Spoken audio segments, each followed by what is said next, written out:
Hello, नमस्कार दोस्तों।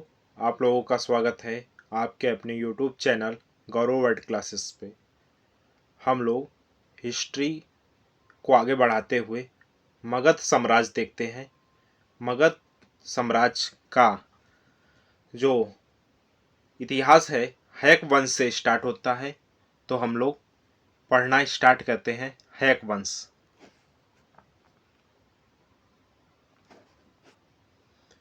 यदि दोस्तों आपको वीडियो अच्छा लगे तो लाइक करें और अपने दोस्तों को शेयर करें।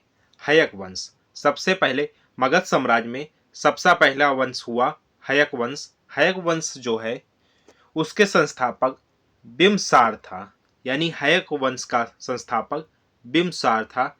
यानी कि ये जितने वंश हुए हैं इनके प्रथम और अंतिम शासक से प्रश्न पूछे जाते हैं कि प्रथम शासक कौन था और अंतिम शासक कौन था। तो हैक वंश का संस्थापक या प्रथम शासक जो था बिम्बसार था, जो 544 ईसा पूर्व में मगध की गद्दी पर बैठा।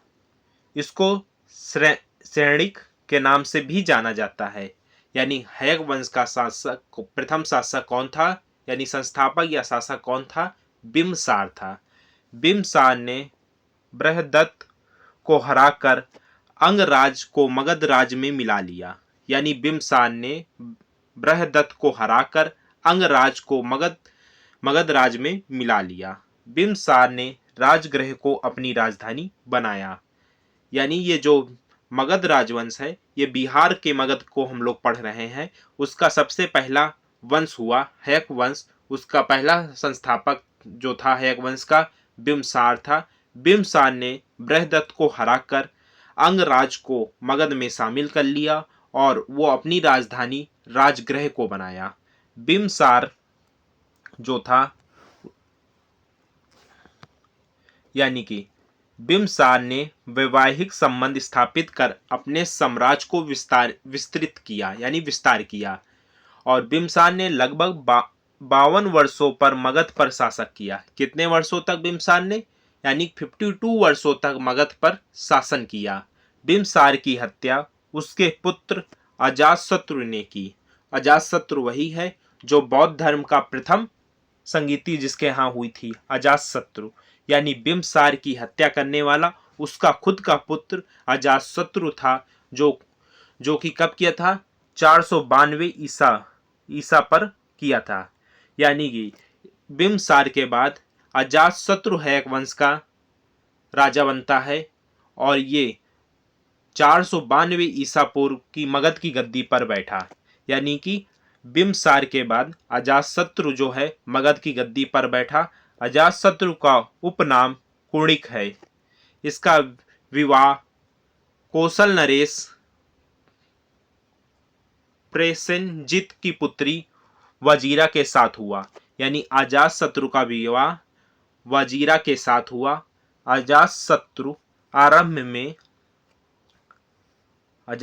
जो था आरंभ में जैन धर्म का अनुयायी था। यानी कि अजातशत्रु जो है वो प्रारंभ में जैन धर्म का अनुयायी था। अजातशत्रु ने लगभग 32 वर्षों तक मगध पर शासन किया। यानी बिम्बसार के बाद अजातशत्रु जो है 32 वर्षों तक, बिम्बसार 52 वर्षों तक और अजातशत्रु 32 वर्षों तक मगध की गद्दी पर शासन किया। अजातशत्रु के मंत्री का नाम वतस्कार था और इसकी सहायता से अजातशत्रु ने वैशाली पर विजय प्राप्त की थी। यानी कि अपने मंत्री की मदद से अजातशत्रु ने वैशाली पर विजय प्राप्त की थी। अपने पिता अजातशत्रु की हत्या कर उदयन मगध की गद्दी पर बैठा। यानी कि पहला बिम्बसार था, दूसरा अजातशत्रु, उसके बाद उदयन यानी कि अजातशत्रु का पुत्र उदयन था। उदयन ने पाटलिपुत्र की स्थापना की। किसकी स्थापना की? पाटलिपुत्र की स्थापना की। यह जैन धर्म का अनुयायी था। यानी कि उदयन जो था जैन धर्म का अनुयायी था।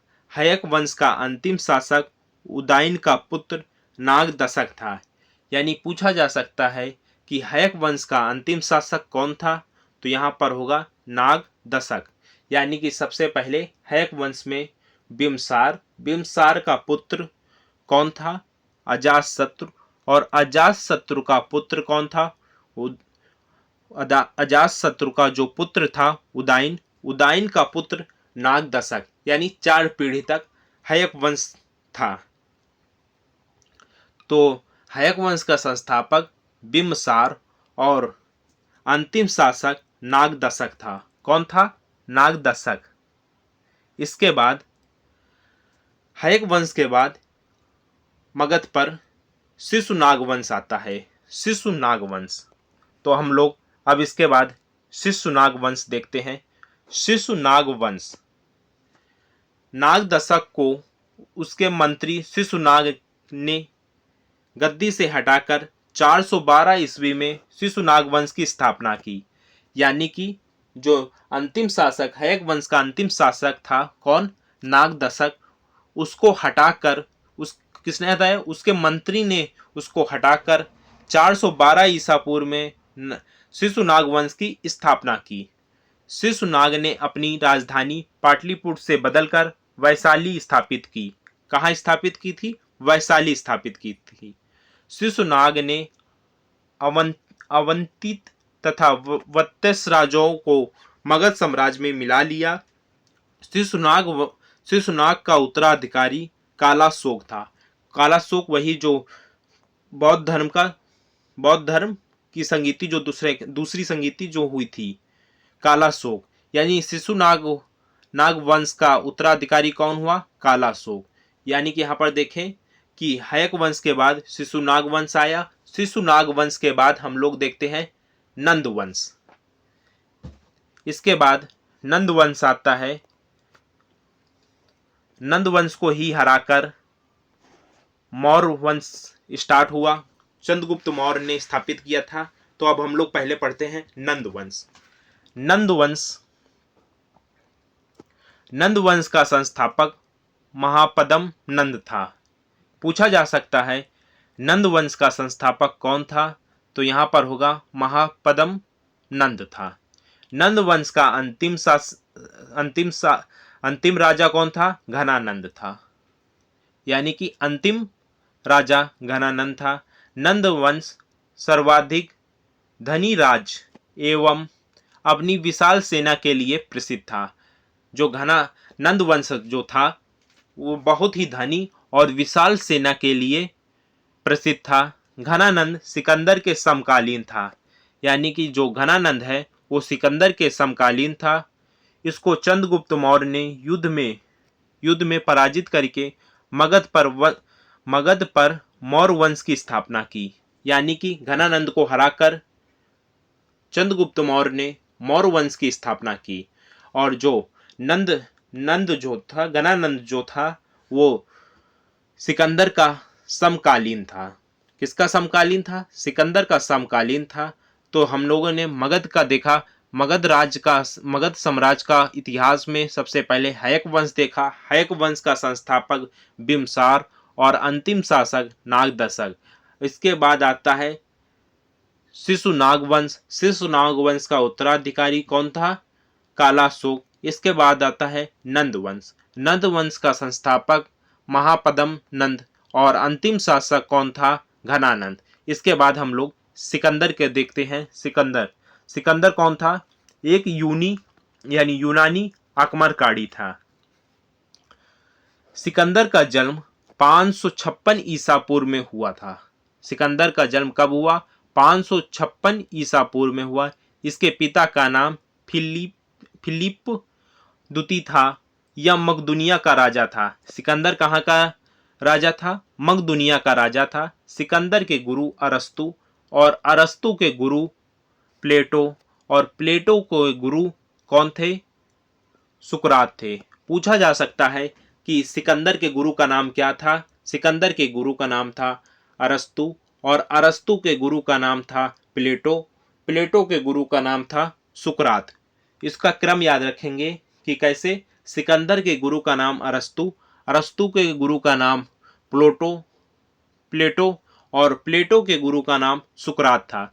सिकंदर ने भारत पर 326 ईसा पूर्व में आक्रमण किया था। यानी कि सिकंदर जो था भारत पर 326 ईसा पूर्व पर आक्रमण किया था। सिकंदर का युद्ध पंजाब के राजा पुरु जिसे पोरस के साथ हुआ था। यानी सिकंदर का युद्ध जो था, यानी सिकंदर का युद्ध पंजाब के एक राजा थे, कौन? पुरु जिसे पोरस कहा जाता था, उनके साथ हुआ। वो भी झेलम नदी पर लड़ा गया। इस युद्ध को इतिहास में हाई डेस पीस के नाम से भी जाना जाता है। इसके बाद